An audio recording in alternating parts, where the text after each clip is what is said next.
का टॉपिक जो बड़ा फंटास्टिक टॉपिक है और कई सारे बोर्ड के एग्जाम आ रहे हैं, कई सब्जेक्ट्स के एग्जाम आ रहे हैं, तो सारे स्टूडेंट का एक ही प्रॉब्लम रहता है कि किस तरीके से स्टडी करें, कैसे अपन स्ट्रेटजी बनाएं ताकि अपन टॉप जो है एग्जाम में कर सके।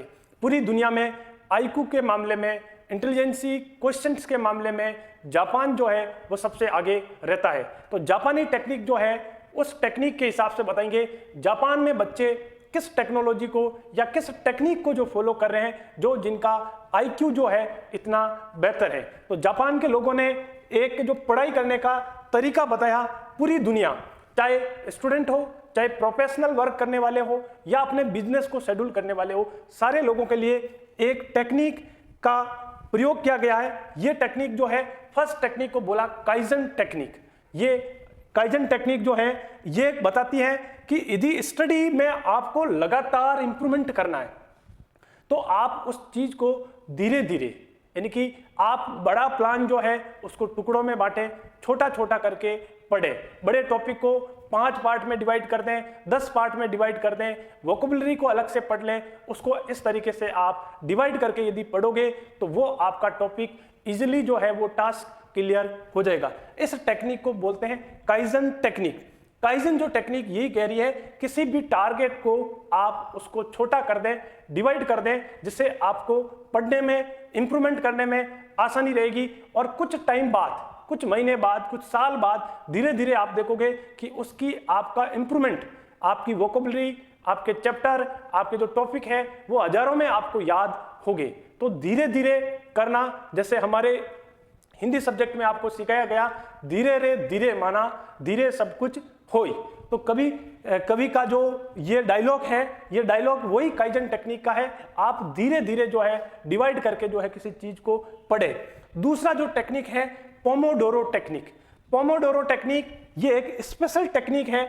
ये टेक्निक कहती है लगातार किसी भी काम को यदि आप करते हो तो आप उसको कंटिन्यू ना करें, 25 मिनट उस काम में फोकस लगाएं, आफ्टर आप 5 मिनट का ब्रेक लें और आप ऐसे कई सारे जो साइकिल है उसको करने के बाद में 4-5 साइकिल करने के बाद फिर आप अगेन आधे घंटे का, हाफ एन आवर का ब्रेक लें और फिर उस काम को शुरू कर दीजिएगा, जिससे आपको कई सारी स्क्रीन प्रॉब्लम, आजकल जो इलेक्ट्रॉनिक जो स्क्रीन प्रॉब्लम है वो भी आपका रिजॉल्व हो जाएगा। साथ ही आपका जो मूड है वो भी अच्छा रहेगा, जिससे आपकी मेमोरी जो है वो शार्प रहेगी।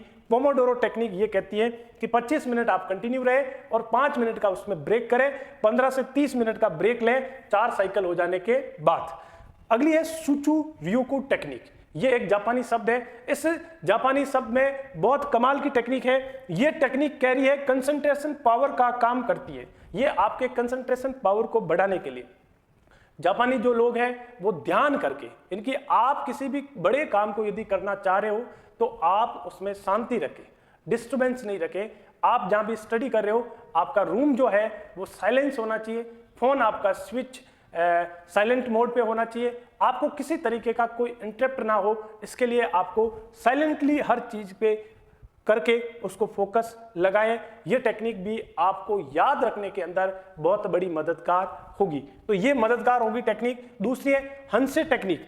ये टेक्निक कह रही है कि यदि आप किसी भी काम को कर रहे हो तो 1 सप्ताह तक उस काम को करने के बाद आप उस काम को परखें कि आपने जो काम किया है वो काम कितना अच्छा किया, परफॉर्मेंस आपकी जो है वो कैसी है।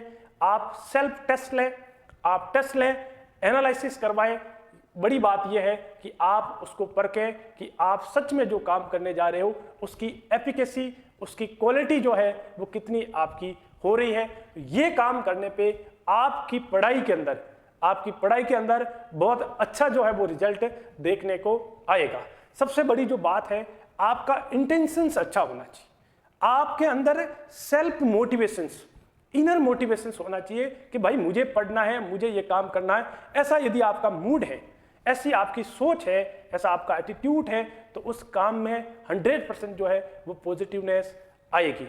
तो ये अपनी जापान की एक टेक्नोलॉजी थी जो हर आप इसको स्ट्रेटजी मानते हुए, इसको आपको फॉलो करते हुए आप भी अपनी स्टडी के अंदर आप इंप्रूवमेंट कर सकते हो, नई स्ट्रेटजी ला सकते हो, नया टाइम टेबल ऐड कर सकते हो और आपने जो गोल, आपका जो टारगेट है वो आप इसको अचीव कर सकते हो।